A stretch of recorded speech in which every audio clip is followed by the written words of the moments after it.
Hello everyone, कैसे हैं आप सब? I hope all is good. So again I welcome you all to the class and this is me Ankita. So we are discussing about biomolecules, right? In our previous class we already discussed the classifications, the general term biomolecules and carbohydrates, right? So classification of carbohydrates is done on two bases, right? First one is on the basis of hydrolysis and second one is on the basis of solubility, right?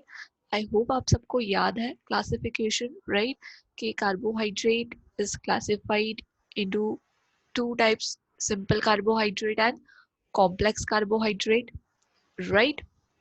On the basis of hydrolysis, simple is nothing but it is monosaccharide, okay? And in complex, again, it is divided into two parts. One is oligosaccharide, right? And one is polysaccharide. In case of monosaccharide, which is basic unit of carbohydrate and it cannot be hydrolyzed further, right?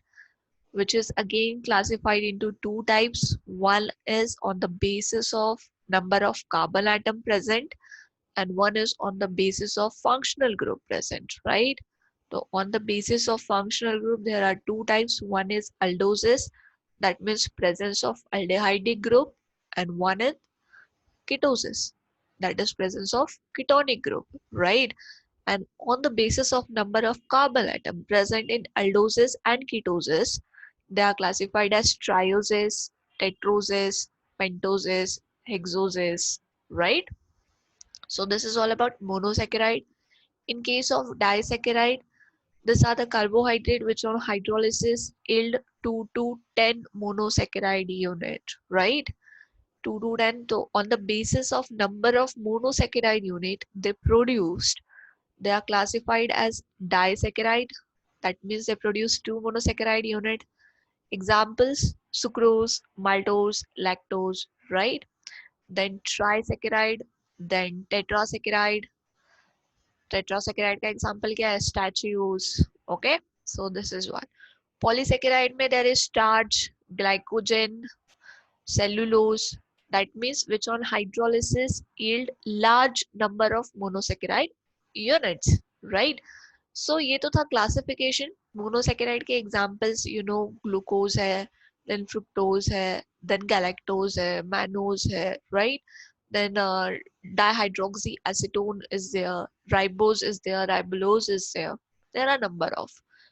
So carbohydrate की definition क्या थी फिर? तो carbohydrate are optically active polyhydroxyaldehyde or polyhydroxy ketone, right?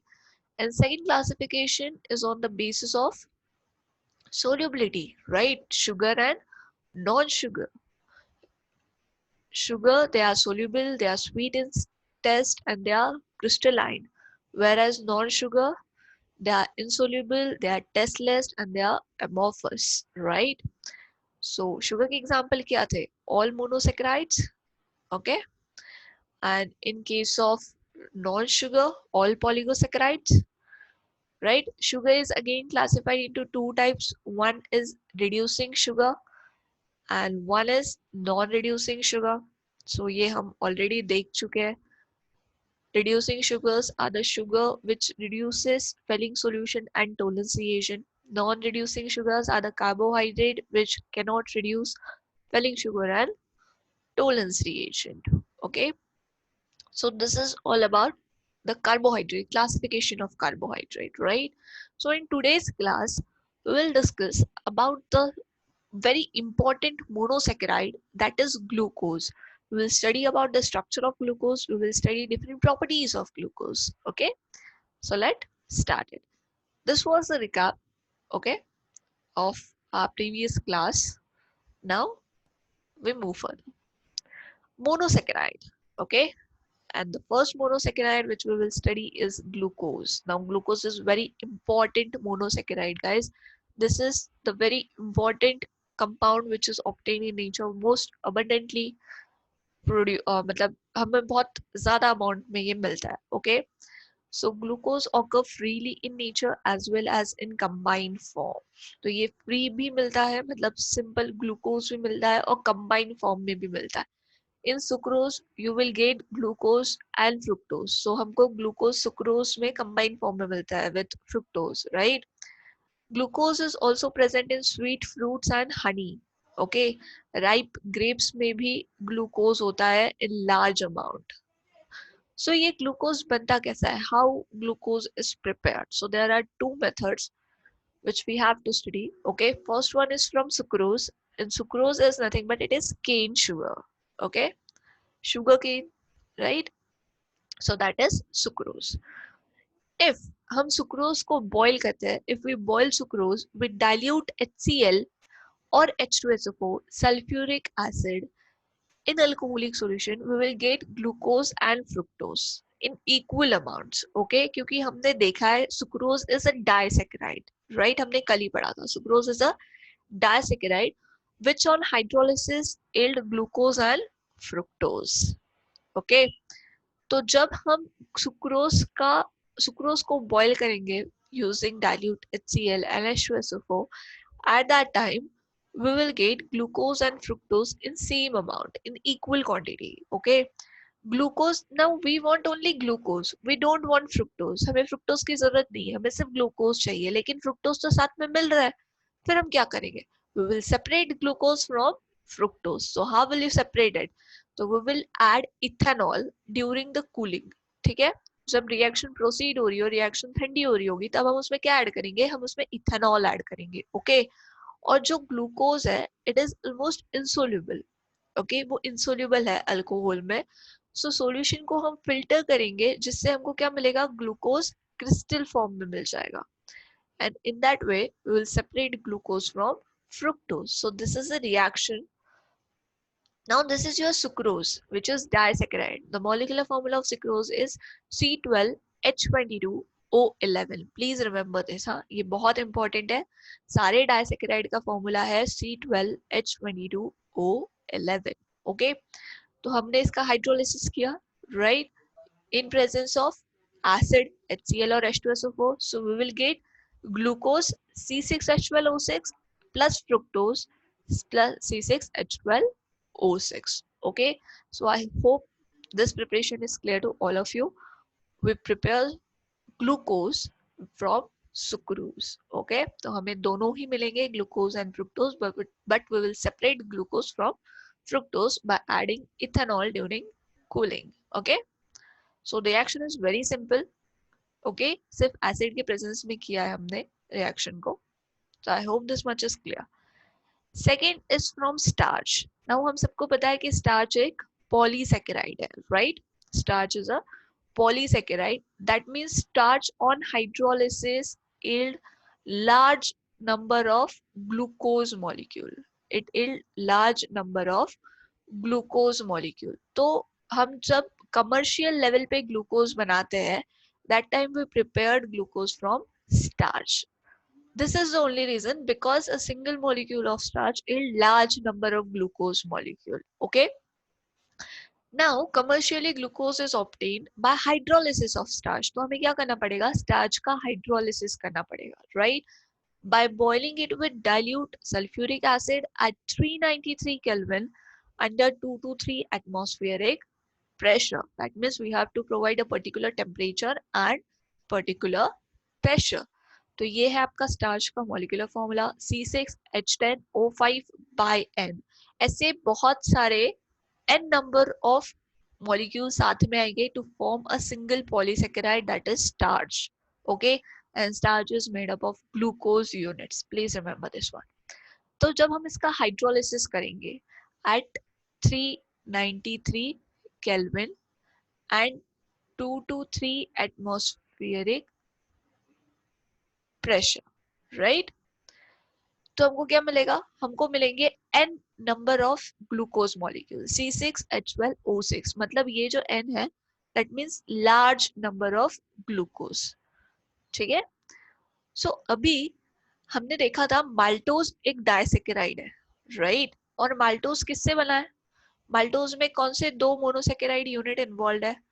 दोनों ही कौन है? Glucose है. Right, 2 glucose molecule. तो जब 2 ग्लूकोज मिलते हैं तो माल्टोज बनता है, और जब बहुत सारे माल्टोज मिलेंगे तो आपका क्या बनेगा, स्टार्च बनेगा। ओके, तो स्टार्च ऑन पार्शियल हाइड्रोलिसिस, मतलब इसका पूरा हाइड्रोलिसिस नहीं हुआ है, पार्शियल हाइड्रोलिसिस हुआ है, तो आपको क्या मिलेगा, आपको मिलेगा माल्टोज। एंड उस माल्टोज के हाइड्रोलिसिस के बाद आपको मिलेगा glucose. Okay, so starch on complete hydrolysis yield glucose, and starch on partial hydrolysis yield maltose. तो ये चीज याद रखना। Okay, now when the hydrolysis is complete, जब ये हाइड्रोलिसिस कंप्लीट हो जाएगा, जब आपको ग्लूकोज मिल जाएगा, at that time excess acid is neutralise, मतलब हमने किसके प्रेजेंस में किया, ये H2SO4 के प्रेजेंस में किया ना हमने रिएक्शन, तो ये एक्सेस एसिड को न्यूट्रलाइज करना होता है, और ये हम न्यूट्रलाइज करेंगे by adding chalk powder.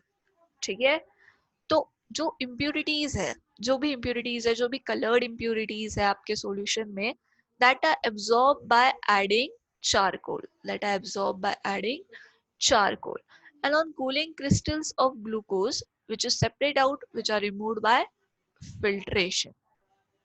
Okay, जो क्रिस्टल्स है ग्लूकोज के वो सेपरेट आउट हो जाएंगे, और जिनको हम फिल्ट्रेशन से रिमूव कर लेंगे। Fine, so this is the preparation of glucose from starch. Now starch is a polysaccharide, commercially हम ये प्रोसेस यूज करते हैं। ओके, जिसमें हम H2SO4 यूज कर रहे हैं। टेम्परेचर कितना है, 393 केल्विन। प्रेशर कितना है, 223 atmospheric pressure. Okay, excess acid जो हमने यूज किया है टू हाइड्रोलाइज द स्टार्च, उसको न्यूट्रलाइज करने के लिए we are adding chalk powder. Okay, और जो भी इम्प्यूरिटीज है, कलर्ड इम्प्यूरिटीज है, उनको रिमूव करने के लिए we are adding activated charcoal. Charcoal क्या करता है, चारकोल जो इम्प्यूरिटीज होती है, जो कलर्ड इम्प्यूरिटीज होती है, उसको एब्जॉर्ब कर लेता है। ठीक है, एब्जॉर्ब कर लेता है, तो जिसके वजह से आपको मिलेगा प्योर ग्लूकोज। ओके, जो भी इम्प्यूरिटी होगी वो तो निकल जाएगी, तो you will get pure glucose. Fine, so this is the preparation of glucose from sucrose and from starch. तो lab level पे we will prepare glucose from sucrose, ठीक है, and at commercial we will go for starch. Fine, so it is clear to every one of you. So we are moving further. Now let's talk something about glucose. Now here is something which like glucose is trying to introduce us. Okay, glucose is trying to introduce itself. Okay, so hi, I'm glucose. Now there are different names for glucose. The first one is glucose is also known as grape sugar, because glucose is present in very high amount or very large amount in ripe grapes. Okay, so that's why it is known as grape sugar. It is also known as blood sugar. Why it is known as blood sugar? Because the sugar which is present in human blood, that is nothing but it is glucose. Okay, हम बोलते हैं ना blood sugar बढ़ गया है। Okay, so we will take medicine, so that time glucose बढ़ गया है। Okay, it is also known as aldohexose, ये तो हमने कल ही पढ़ लिया था, राइट। अल्डोहेक्सोस मतलब it contain aldehyde group and it has 6 carbon atom. Okay, so that's why it is known as aldohexose. It is also known as dextrose. Now dextrose because naturally जो आपको ग्लूकोज मिलता है it is dextrorotatory. हमने optical activity पढ़ी थी, right हमने पढ़ा था डेक्स्ट्रोरोटेटरी, लियोरोटेटरी क्या होता है। ओके, सो जो नेचुरली ऑकरिंग ग्लूकोज है वो डेक्स्ट्रोरोटेटरी है, and that's why glucose is known as dextrose. Okay, I hope this much is clear to every one of you. Now, this is the structural formula of glucose. Molecular formula is C6H12O6. ये तो आपको याद रखना है, ये तो आपको किसी ने अगर नींद में से भी उठा के पूछा तो आपको पता होना चाहिए। ठीक है, C6H12O6। अभी ग्लूकोज में अल्डेहाइडिक ग्रुप होता है जो कि आपका फर्स्ट कार्बन एटम होता है। Okay, CHO। Fine, then all the 6 carbon atom, this is your second, this is your third, then fourth, then fifth, and then sixth. All the 6 carbon atom they are present in straight chain. okay, and out of which this four carbon atom, 2, 3, 4 and 5, which are denoted by the star mark, okay, they are asymmetric, okay, they are chiral carbon atom. तो glucose में कितने chiral carbon atom है? There are 4 chiral carbon atom, okay, there are 4 chiral carbon atom. तो ये चीज आपको याद रखनी है कि ग्लूकोज में कितने chiral carbon atom है, ओके। अभी ये कैसे देखो, ये कार्बन है, कारिल कार्बन एटम कौन सा होता है जिसको 4 डिफरेंट ग्रुप अटैच्ड है, राइट। तो एक तरफ H है, एक तरफ OH है, एक तरफ अल्डेहाइडिक ग्रुप है और दूसरी तरफ ये पूरा ग्रुप है, ठीक है, ये पूरा, फाइन। थर्ड में क्या है, OH है, H है, ये पूरा ग्रुप है, सेकंड एंड फर्स्ट कार्बन, और नीचे का पूरा ग्रुप है। फोर्थ में ऊपर का पूरा ग्रुप HOH और नीचे का पूरा ग्रुप, राइट। 5 में एक तरफ CH2OH है, एक तरफ H है, OH है और ऊपर का पूरा ग्रुप है।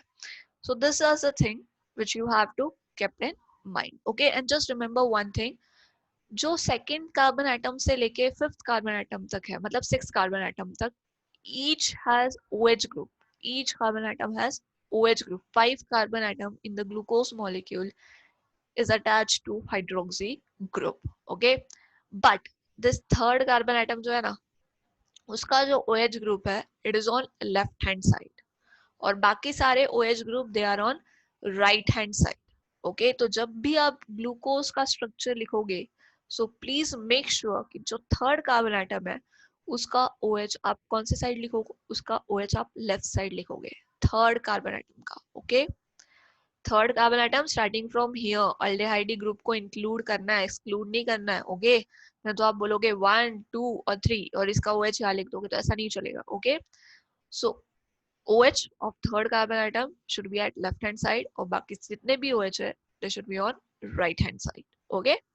So this is your D glucose, D इसीलिए लिखा है because it is, ये हम nomenclature system है जो हम आगे पढ़ेंगे, okay। Now 4 chiral centers है, okay, and इसका chemical name है 2,3,4,5,6 pentahydroxy hexanal, okay। So I hope this much is clear to every one of you, fine। Now, 6 carbon atom in straight chain, right? The point you have to remember is 6 carbon atom है जो एक straight chain में है, right? 1 aldehyde group है और वो aldehyde group कौन सा है? Formyl group है, right? CHO group है, and 5 carbon carry 1 hydroxy group each. ये देखो 2 से लेके 6 तक जितने भी कार्बन एटम है, they have 1 hydroxy group each, है ना? So these are the points which you have to remember in the structure of glucose, okay। So now you have to check some evidences, some evidences are given कि अच्छा यही glucose का structure है, और glucose का structure ऐसा ही है कि 6 कार्बन एटम स्ट्रेट लाइन में है, 5 कार्बन एटम को OH ग्रुप अटैच्ड है, राइट। यहाँ पे प्राइमरी अल्कोहलिक ग्रुप है, अल्डेहाइडिक ग्रुप है। ये प्रूव करने के लिए कुछ एक्सपेरिमेंट किए गए थे और उसको हम यूज कर रहे हैं बतौर evidences, okay. So that we will see now. So structure of glucose and properties of glucose. So molecular formula was found to be C6H12O6 on the basis of elemental analysis. Okay, जो molecular formula था वो on the basis of elemental analysis हमने देखा कि वो कौन सा है, C6H12O6 है, okay। So अभी हमको ये देखना था कि ये जो 6 कार्बन एटम है ये किस तरीके से अरेंज्ड है, ये ब्रांच्ड फॉर्म में अरेंज्ड है, ये स्ट्रेट चेन में अरेंज्ड है, ये किस तरीके से अरेंज्ड है, राइट। तो हमने क्या किया, we heated glucose with HI, हमने किसके साथ हीट किया, HI के साथ हीट किया। प्रोडक्ट में हमको क्या मिला, एन हेक्सेन मिला। एन हेक्सेन मतलब क्या होता है, 6 carbon atom in straight chain, right. तो इससे हमको पता चला, इससे हमने कंक्लूड किया कि जितने भी 6 कार्बन एटम्स है, all the 6 carbon atom they are linked in straight chain, okay. अभी आप ग्लूकोज को इस फॉर्म में भी लिख सकते हो, CHO CHOH by 4 CH2OH। CHOH by 4 मतलब ये जो इतना पार्ट है CHOH ये 4 टाइम्स है, okay. And this is your fifth carbon and this is your sixth carbon, okay. ये देखो, ये देखिए यहाँ पे जो था ना, ये यहाँ से लेके इतना, ओके। CHOH है, CHOH, CHOH, CHOH, तो कितने टाइम्स है? 4 times. Okay, so that is why CHO, CHOH by 4, CH2OH. तो ये याद रखना, लास्ट में it's CH2OH. So when you heated this with HI, you will get N-hexane. This CHO group get convert to methyl group CH3. यहाँ पे CH2 by 4 हो जाएगा और यहाँ पे हो जाएगा CH3. तो ये रिएक्शन कंक्लूड करता है कि जो 6 कार्बन एटम है they are present in straight chain. Look, अगर ब्रांच होता तो हमें कुछ और प्रोडक्ट मिलता, हमें आइसो मिलता, हमें टर्शरी मिलता, लेकिन हमें क्या मिल रहा है? N hexane. एन इंडिकेट कर रहा है कि जो कार्बन आइटम है वो स्ट्रेट चेन में प्रेजेंट है. ओके, सो नेक्स्ट इज कि इसमें कौन सा वाला कार्बोनिल ग्रुप प्रेजेंट है. राइट, अभी हमने देखा कार्बोनिल ग्रुप तो है, बट ये अल्डेहाइडिक कार्बोनिल ग्रुप है या फिर कीटोनिक कार्बोनिल ग्रुप है, ये हमें चेक करना था. राइट, तो सबसे पहले तो हमने ये चेक किया कि इसमें कार्बोनिल ग्रुप है या नहीं है. Presence of carbonyl group. Okay, so this reaction confirms the presence of carbonyl group in glucose. But कौन सी reaction थी ये? When glucose is treated with hydroxylamine and hydrogen cyanide. Okay, hydroxylamine क्या होता है? It is NH2OH. ठीक है, NH2OH ये जो है आपका, this is your hydroxyl amine. So ये है आपका glucose, CHO, CHOH by 4, CH2OH. Right, when this is treated with hydroxyl amine, नाम याद रखिए और रिएजेंट का स्ट्रक्चर याद रखिए, बहुत इंपॉर्टेंट है. ओके, कभी कभी क्वेश्चन आ जाता है कि right the reaction when glucose reacts with hydroxyl amine, तो हमें पता ही नहीं होता हाइड्रोक्सिल अमाइन का स्ट्रक्चर क्या है. Okay, fine. और when glucose is converted to glucoxime. Okay, मतलब ग्लूकोज ग्लूकोक्साइम में कब कन्वर्ट होगा, कौन सा रिएजेंट आप यूज करोगे. राइट, तो उस टाइम पे आपको नाम पता होना चाहिए, प्रोडक्ट का भी, रिएजेंट का भी और रिएक्टेंट का भी. फाइन, तो NH2OH हमने यूज किया. अभी देखिए यहाँ पे क्या हो रहा है, whenever carbonyl group C double bond O जब हाइड्रोक्सिल अमीन के साथ रिएक्ट होता है. ओके,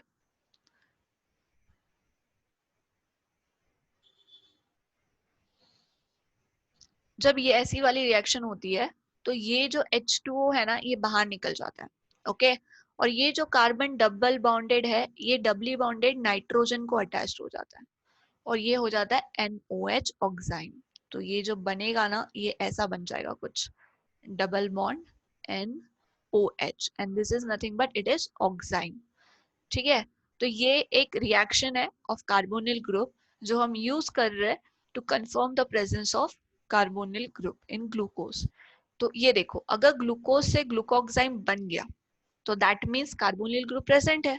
राइट, तो यहाँ से जो ऑक्सीजन है, जो डबली बाउंडेड ऑक्सीजन है, ये 2 हाइड्रोजन के साथ बाहर निकल जाएगा, H2O.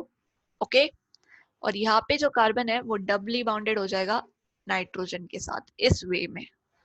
ठीक है, सो ये बन गया आपका glucoxime. So this reaction confirms the presence of carbonyl group. Okay, next is the reaction with hydrogen cyanide. Reaction with hydrogen cyanide. अभी देखिए, whenever the carbonyl group is treated with HCN, ठीक है, तो यहाँ पे होगी एडिशन रिएक्शन. क्या होगी? Addition reaction. अभी एडिशन रिएक्शन कैसे होती है, लेट मी इंट्रोड्यूस. तो देखिए यहाँ पे ऑक्सीजन ज्यादा इलेक्ट्रोनेगेटिव है, तो ऑक्सीजन इलेक्ट्रॉन पे ले लेगा, तो यहाँ पे आ जाएगा पार्शियल निगेटिव चार्ज, और कार्बन पे आ जाएगा पार्शियल पॉजिटिव चार्ज. राइट, और HCN में H पॉजिटिव होता है, CN निगेटिव होता है. राइट, तो CN किसके पास जाएगा? CN निगेटिव है, तो CN ऑब्वियसली किसके पास जाएगा? पॉजिटिवली चार्ज कार्बन के पास जाएगा. और H किसके पास जाएगा? H जाएगा ऑक्सीजन के पास. राइट, तो जो प्रोडक्ट बनेगा वो कैसा होगा? वो कुछ ऐसा होगा. राइट, ये जो डबली बाउंडेड कार्बन है, ये एक बॉन्ड ब्रेक हो जाएगा ना अभी. राइट, तो ये सिंगली बाउंडेड हो जाएगा अभी. H किसके पास गया? ऑक्सीजन के पास, तो ये हो गया OH. CN किसके पास गया? कार्बन के पास, तो ये हो गया CN. तो ये बन गया आपका साइनोहाइड्रीन. ठीक है, प्रोडक्ट क्या बन गया? साइनोहाइड्रीन. तो देखिए, अभी ग्लूकोज में भी कार्बोनिल ग्रुप है, बस यहाँ पे H है ना। तो ये भी कार्बोनिल ग्रुप है। तो इस ऑक्सीजन के पास क्या जाएगा, हाइड्रोजन जाएगा। Hydrogen will go and bond to this oxygen और क्या बन गया, OH, राइट, CHOH। तो कार्बन और ऑक्सीजन तो डबली बाउंडेड थे इस तरीके से, राइट। तो CN अभी किसको जाके अटैक करेगा, CN will go to this carbon और ये बन गया CHCnOH। ओके, तो ये हो गया आपका glucose cyanohydrin. Fine, I hope this much is clear. और ये रिएक्शन कंफर्म कर रहा है कि वहां पे कार्बोनिल ग्रुप प्रेजेंट है इन ग्लूकोज। ओके, अल्डेहाइडिक ग्रुप है, कीटोनिक ग्रुप है, ये अभी तक कंफर्म नहीं हुआ है। Okay, this is not confirm yet, लेकिन कार्बोनिल ग्रुप है, ये कंफर्म है। ओके, क्योंकि ये जो दोनों रिएक्शन है, carbonyl group with hydroxylamine and carbonyl group with hydrogen cyanide, this reaction is given by ketone as well for aldehyde. Okay, so I hope this much is clear. Reactions are very simple guys, बहुत आसान reaction है, कुछ भी नहीं है, you just have to remember the reagent name of the product which is formed. Okay, next is, अभी carbonyl group present है ये तो हमने पता कर लिया, राइट। अभी कार्बोनिल ग्रुप बहुत तरह के होता है, एसिड भी हो सकता है, अल्डिहाइड भी हो सकता है, कीटोन भी हो सकता है, ईस्टर भी हो सकता है, अमाइड भी हो सकता है। तो अभी हमें ये पता करना है कि जो कार्बोनिल ग्रुप है वो अल्डिहाइड है, ठीक है। तो glucose is oxidised to 6 carbon carboxylic acid जिसका नाम है gluconic acid on reaction with mild oxidizing agent like bromine water। तो हमने क्या किया, हमने ग्लूकोज का ऑक्सीडेशन किया using bromine water, and bromine water is a mild oxidising agent. Mild मतलब जिसकी ऑक्सीडाइजिंग पावर थोड़ी कम हो, ओके मतलब जो बहुत स्ट्रॉन्ग ऑक्सीडाइजिंग एजेंट ना हो। फाइन, तो this indicates that carbonyl group जो प्रेजेंट है वो अल्डिहाइडिक ग्रुप है। ओके, so ये देखिए, this is your glucose, CHO, CHOH by 4, CH2OH। When this is oxidized with bromine water, this aldehyde group get oxidized to carboxylic group। ठीक है, हमने alcohol का ऑक्सीडेशन देखा था, राइट। अल्कोहल के ऑक्सीडेशन में क्या हो रहा था, alcohol get oxidised to aldehyde and aldehyde get readily oxidized to acid, right। हमने ये पढ़ा था ना, अल्डेहाइड बहुत आसानी से एसिड में कन्वर्ट हो जाते हैं using mild oxidising agent. Okay, so यही यही रीजन है why we are using mild oxidising agent, क्योंकि अगर यहाँ पे कीटो ग्रुप होता तो ये माइल्ड ऑक्सीडाइजिंग एजेंट से एसिड में कन्वर्ट नहीं होता था। ओके, सो हमने अल्डेहाइडिक ग्रुप को कन्वर्ट किया है acid using mild oxidising agent, and that is bromine water. So this reaction indicates the presence of aldehydic group. Fine, I hope this much is clear. And the acid which is formed is known as gluconic acid. Gluconic acid में देखो सिर्फ CHO COH में convert होगा, बाकी CHOH by 4 CH2OH वैसा ही रहेगा। Fine, okay. सो अभी हमें ये पता करना है कि ये जो OH ग्रुप है लास्ट में, ओके ये CH2OH जो ग्रुप है ये भी प्रेजेंट है, मतलब प्राइमरी अल्कोहलिक ग्रुप भी यहाँ पे प्रेजेंट है, that you have to confirm. Okay, so on oxidation with nitric acid, nitric acid के साथ हमने ऑक्सीडेशन किया। फाइन, तो हमें पता चला glucose as well as gluconic acid, okay they yield dicarboxylic acid that is saccharic acid. तो अभी हम देखते हैं कैसे। तो ये देखिए ग्लूकोज है, ठीक है। अभी डाइल्यूट नाइट्रिक एसिड हमने यूज किया है, and nitric acid is a very strong oxidizing agent, ये हमने पढ़ा है, राइट। तो जब देखो, जब आप स्ट्रॉन्ग ऑक्सीडाइजिंग एजेंट यूज करोगे तो अल्डेहाइड का कन्वर्जन तो एसिड में होगा ही, क्योंकि वो स्ट्रॉन्ग ऑक्सीडाइजिंग एजेंट है, and aldehyde can get readily oxidize, right. उसके साथ ये जो प्राइमरी अल्कोहलिक ग्रुप है ये भी ऑक्सीडाइज्ड हो जाएगा COOH में, ठीक है। तो ये बन गया dicarboxylic acid and which is known as saccharic acid, right. यहाँ पे अगर आप HNO3 यूज करते थे तो ये भी ग्रुप कन्वर्ट हो जाता था, इसीलिए हमने माइल्ड यूज किया, ठीक है, क्योंकि प्राइमरी अल्कोहल को कन्वर्ट करने के लिए you required strong oxidizing agent. Mild से वो सिर्फ अल्डिहाइड में कन्वर्ट होगा, अल्कोहल एसिड में कन्वर्ट नहीं होगा। फाइन, तो अल्डिहाइड ग्रुप भी कन्वर्ट हो गया COH में, एंड CH2OH ग्रुप भी कन्वर्ट हो गया एसिड में। सो दिस इंडिकेट्स कि there is a presence of primary alcohol group. Okay, और ये जो ग्लूकोनिक एसिड है जो अभी यहाँ पे बना, right, when this is treated with dilute nitric acid, तो ये तो पहले से ही COOH है, राइट, और ये जो प्राइमरी अल्कोहलिक ग्रुप था, this is also get converted to COOH acid, ठीक है, and that is saccharic acid. तो डाइकार्बोक्सिलिक एसिड का एग्जांपल है saccharic acid, COOH, CHOH by 4, COOH। ये चीजें याद रखना, this are very important, structure भी नाम भी। Okay, so this indicate the presence of primary alcoholic group, ये CH2OH, ठीक है। तो अभी तक हमने क्या क्या पढ़ा? अभी तक हमने देखा कि स्ट्रेट चेन है, क्योंकि एन हेक्सेन हमको मिला था जब हमने HI के साथ ट्रीट किया था, राइट। फिर हमने देखा कि कार्बोनिल ग्रुप प्रेजेंट है जब हमने उसको हाइड्रोक्सिल अमाइन और हाइड्रोजन साइनाइड के साथ ट्रीट किया था, राइट। तो हमको क्या मिला था? हमको मिला था ऑक्साइम और हाइड्रो साइनोहाइड्रीन रिस्पेक्टिवली, राइट। फिर हमने देखा कि कार्बोनिल ग्रुप कौन सा है? अल्डेहाइडिक है। फिर हमने देखा कि वहां पे प्राइमरी अल्कोहलिक ग्रुप भी प्रेजेंट है। ओके, अभी हम देखेंगे कि 5 हाइड्रोक्सिल ग्रुप है या नहीं है, right.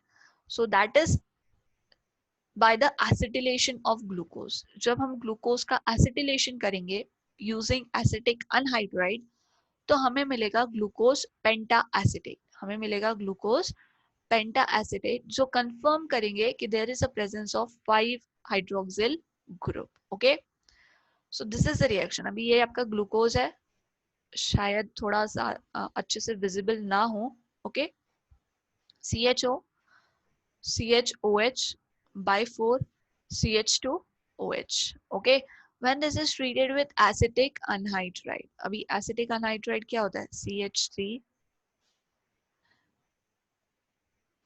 C double bond O,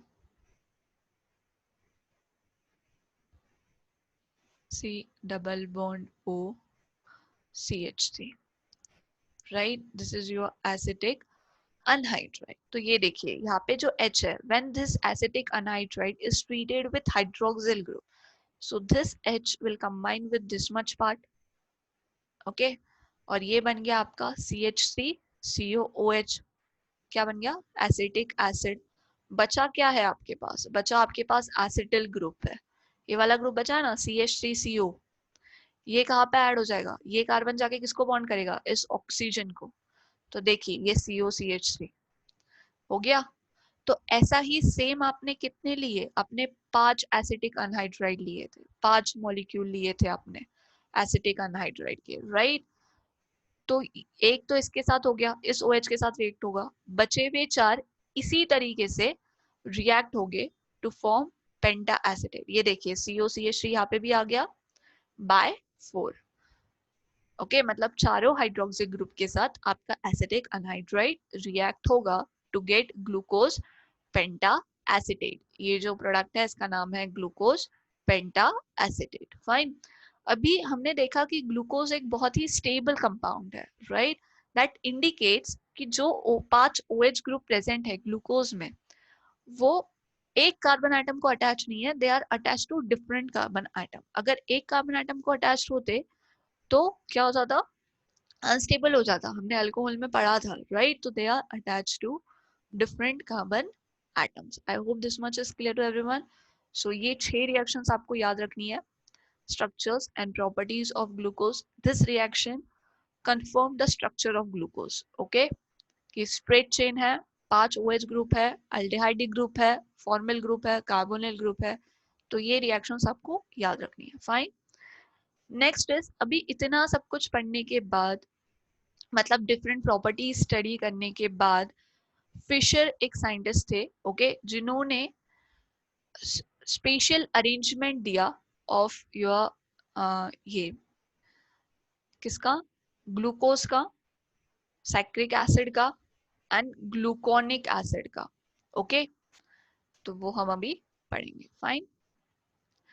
तो ये देखिए, special arrangement of different OH group. अभी ये जो 5 OH ग्रुप यहाँ पे प्रेजेंट है ग्लूकोज में या फिर ग्लूकोनिक एसिड में या फिर सैकेरिक एसिड में, तो वो किस तरीके से अरेंज है ये फिशर ने बताया। ओके, तो ये जो फर्स्ट स्ट्रक्चर है दिस इज ऑफ ग्लूकोज, ठीक है, जिसमें आप देख सकते हो अभी Fischer projection formula is simply indicated by cross mark, मतलब ये प्लस के साइन में इंडिकेट होता है, ठीक है, vertical line and horizontal line. और ये जो इंटरसेक्शन पॉइंट है of vertical and horizontal line, this is nothing but it is carbon, ठीक है। तो ये जितने भी इंटरसेक्शन पॉइंट आपको दिख रहे हैं, ये वाला देखो, ये फर्स्ट कार्बन है, this is your second carbon, this is your third carbon, this is your fourth carbon, this is your fifth and this one is your sixth. Okay, तो intersection point is carbon in Fisher projection formula.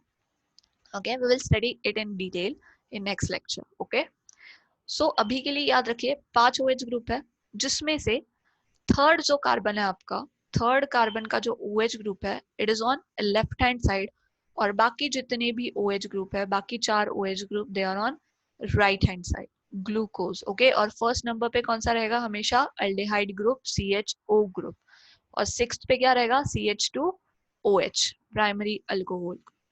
Okay, now यहाँ पे आप देखिए, this is gluconic acid, ठीक है, monocarboxylic acid है, same होगा, OH का स्ट्रक्चर सेम है, थर्ड कार्बन का OH लेफ्ट हैंड साइड में और बाकी सारे राइट हैंड साइड में, सिर्फ CHO का कन्वर्शन हुआ है, ऑक्सीडेशन हुआ है to COOH। And third one, this one is saccharic acid, ठीक है, अरेंजमेंट सेम है OH का, बस CH2OH का कन्वर्जन हो गया है COOH में, COOH में। Okay, so that is dicarboxylic acid. Okay, तो ये स्पेशल अरेंजमेंट हम नेक्स्ट लेक्चर में डिटेल में पढ़ेंगे। Will study nomenclature of glucose, ठीक है, जो हम देख रहे थे ना, डी ग्लूकोज क्यों नाम दिया गया, will study that in detail. So this is all about today. Okay, so इसमें हमने पढ़ा structure of glucose, properties of glucose. Okay, हमने स्पेशली पढ़ा monosaccharide that is glucose. Okay, glucose को कौन से नाम है, स्ट्रक्चर कैसा है, मॉलिक्यूलर फॉर्मूला कैसा है, कौन से रिएक्शंस है। Okay, so in next lecture, we will discuss about the nomenclature of glucose. Okay, we will study open chain structure of glucose and closed chain structure of glucose. So this is all about today. See you in next class. Till then, keep learning. Okay, bye bye.